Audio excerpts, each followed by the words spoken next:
Hello everybody, hello, welcome back to Lozy PC. How are we doing? Welcome back to the Invictus play by email game of War in the Pacific, where we are jumping kind of straight in and dealing with our invasion of Rabaul. So far going okay, but again, still this kind of weird thing that I keep seeing where I see our cargo ships getting hit. They shouldn't be, because there should be ships supporting them, but it's one of those things I think we're just, unfortunately are dealing with, and it's rather frustrating. So, yeah, it's a bit strange. So we also see some cargo ships being pinged by submarines. Luckily, nothing happening there at the moment, so all good with that. And a sub-chaser finding the S-40. Again, dropping depth charges, mostly rattling this submarine. Not doing too much damage, but there we go. We start seeing some, damage to the stern. And, they suddenly lose this sub. Now, I want to believe it's because they've sunk the sub, but it's only one hit, and it was, from what the report said, it wasn't necessarily anything significant.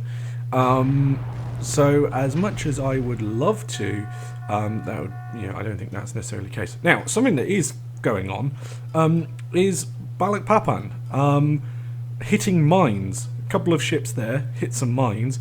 Not great. I don't know if this is something that Invictus has got planned for me. If it is, it's something I will definitely try and keep an eye on. I don't really want to be dealing with hitting mines every 2 seconds, but it's not great. We do have ships and our landing of Balikpapan going ahead. Again, it's kind of continuing. We're keeping things moving forward. Again, we're also seeing, despite the fact we have destroyers to try and soak up some of the shots, is our cargo ships getting hit, and again losing some casualties there, which is a bit of a nightmare. But we're keeping things moving. We're pushing Rabaul. We captured Hong Kong last time. We're now trying to push Balikpapan as well. Each place that we kind of push, each time we kind of take one of these places, is just us moving forward. And we do need to take Tarakan. Brunei we'll take eventually. It's not too worried. I'm not too worried about Brunei. At the moment, we can kind of starve that and move in from there.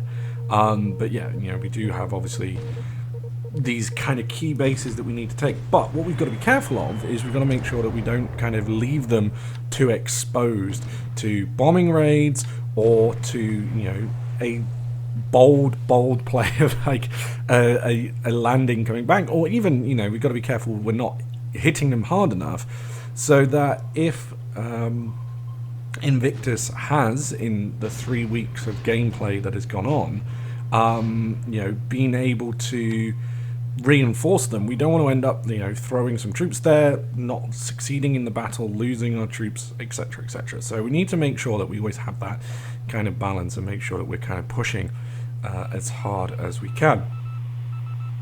So a few flights, some Betty bombers in southern China. Yeah, some mediocre casualties. Pretty good flight over Clark Field. Plenty of aircraft. Some Nells getting shot down, which is a little bit worrying. And I have a look at how we do for Allied casualties. Not great. Would have liked more, but hey ho.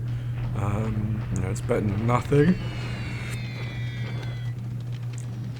So we will keep an eye on this, and obviously, as we've mentioned before, Clark Field is the main spot that Allied troops in the Philippines are holding, and this does seem to be where Invictus is going to kind of make his stand. So we do want to make sure that what we can try and do is beat him there if we can. Some more raids going on throughout China. Nothing really of consequence happening much. A few casualties, and again some raids in Malaya. Again, not really much happening. Some planes getting damaged. A load of lilies here trying to attack the 8th Indian Brigade. Still no casualties. And I'm just wondering, is that because of terrain, or is the pilot terrible. You know, there's a million different things. I'm trying to work out why are these not doing the damage that I need them to do. Yeah, it's a nightmare. It's one of those things that always kind of bugs me, really, that we don't necessarily get that working as well. So yeah, it would be amazing if we could just do loads and loads of damage from the air, but we've got to do what we can do, and progress from there. So more kind of sightings going on, more scouting going on from our scout planes, whether these are Dave's, Jake's, Gillen's. I forgot the other one, the one that's kind of famous, the green one. My mind's completely gone blank. And here we see a pretty large, actually, bombardment from the Chinese, which is pretty, pretty crazy, because, I've always, it's a bit of a kind of misnomer and a bit of a kind of false sense of security I've given myself in China. I've kind of been like, it's okay, everything's fine in China, we don't have to worry too much about it, but yeah, not great. And they're also not great, seeing one of our ships taking a shit ton of damage. Why? I don't know. I mean, there's 120mm coastal guns there, so that's probably why. So yeah, not ideal. So deliberate attack up near Nanyang. Sorry, up near Xinjiang, not Nanyang, different place. So yeah, not too bad. Deliberate attack at Rabaul, and we've captured Rabaul. I thought for a moment it wasn't going to happen, but pretty damn good to get this fairly quickly. We got our troops off at Balikpapan, so I'm happy about that. There's not loads of allied troops there, so we should be able to take that pretty easily as well. So again, progress. Hong Kong last turn, Rabaul this turn. We're kind of ticking those boxes, so to speak, of the places that we want to capture, and being able then to build on this pressure and set ourselves up, because really, let's be honest, what this game is going to end up being is us getting into an ideal position, fortifying ourselves, and then from that kind of going forward, and being able to deal with whatever Invictus is going to throw at us, because it's going to get scary. It's going to be tough to see what Invictus kind of is going to throw at us. Now, a lot of units turned up there, including a lot of thingy units,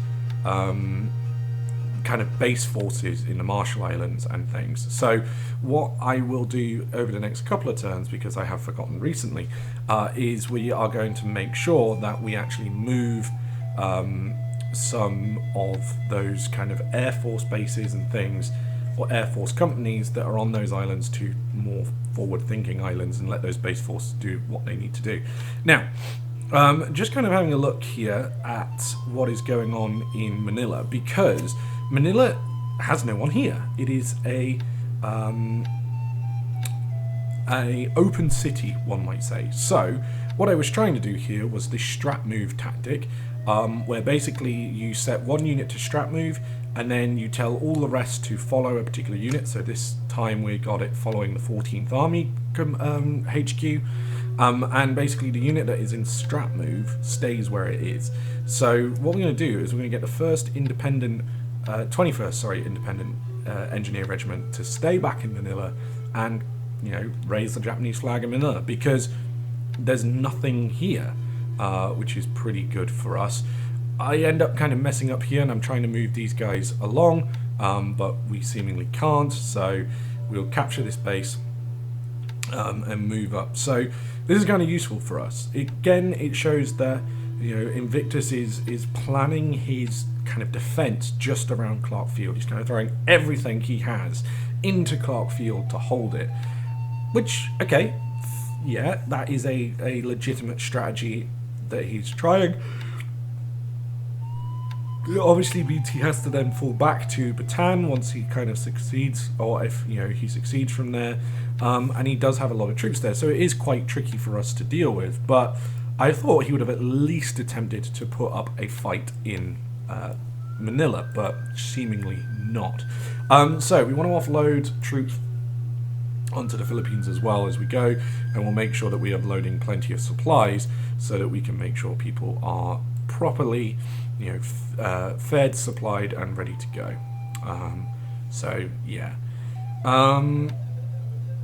So elsewhere, just kind of checking what we've got at Baklapan. We do have some construction regiments and some AA, and this is where I'm just looking at the damage that has been dealt to our ships, and you can see that it's pretty bad. Really, really bad actually, including one of our transport ships being at 99 fire damage. That's just not good. Any which way we can cut it. So yeah, rip the Hirokawa Maru, I think, which is really frustrating, because these are ships that can move a lot of troops around and are extremely useful for us. So losing this means that it's something that's going to mean we struggle slightly forward in the future. Carrying on our fight near Mandano, I need to kind of get troops to crouch at the rest of the Salib Islands, but again, I'm not really too worried. There's not too many resources there, but obviously it's not just about the resources. Rabaul doesn't have any resources, but Rabaul allows us to build quite a significant naval and air base to kind of launch our attacks on Papua New Guinea, as well as obviously keeping an eye on the Shortland Islands, etc., etc. So we don't always have to just kind of go, oh, we definitely need to make sure that we have places that have resources and that's the only target. We do also need places that have good base work and good bases for us to kind of build on and things like that. So yeah, so one of those things is going to be trying to look around, seeing what we can kind of move, construction units, particularly for Rabaul, to try and get those naval and air bases up, because again, something that would be really useful to get going in Rabaul as early as we can is getting ourselves some, level 5 airfield, get some Betty bombers in there, and really start to harass any kind of shipment going towards Port Moresby, and kind of start covering the northern Shortland Islands and in the Coral Sea with Betty bombers, so that if Invictus wants to try and push troops or push ships in there, he's going to have to be extremely careful of it. So it's all about trying to put him under pressure, and all about trying to make sure that we can go forward and really make him think about how he's going to kind of counter us. I have a feeling this is going to be a touch wood though, I have a feeling I'm going to be more confident on the defense than I am on the offense, but we will see how that kind of plays out and how that goes. But it is something that I've generally kind of always considered myself in games. I'm always a bit of a turtler, and we've already kind of talked about stuff in the past where I have mentioned how I'm much more kind of focused on getting all the info and reconning hard and making sure I don't do anything without a lot of planning and preparation. And while that is good, and while that obviously is kind of useful, it does mean that, or it isn't the way we kind of have to play with the Japanese early on. We do need to be aggressive, we do need to be expansionist, so that we can secure good bases, so we can secure key oil locations and refineries, and go from there. Now, in the meantime, we're just kind of moving stuff around. Not so much is going on here at the moment, but it's just kind of making sure we put troops in the right area, and making sure we get everything to the way that we need it. Now here we've got the 124th Infantry Battalion finally landed at Kamara Bay, again building up our forces for our next push forward into things like Java, into things like Sumatra. These are all super key places for us to kind of push. So we have various kind of transport ships hanging around, and I'm just kind of checking what we've got going on with them. We have amphibious ships heading back, and yeah, everything is going pretty well at the moment. So we will leave it here for the time being, with me kind of doing a lot of moving of stuff around and nothing too exciting, but we'll come back and we'll explain what's going to go on in the new year, because we've got something kind of significant to do in the new year, and build from there. But until next time, have a very, very good evening, everyone, and I will see you very, very soon. Bye!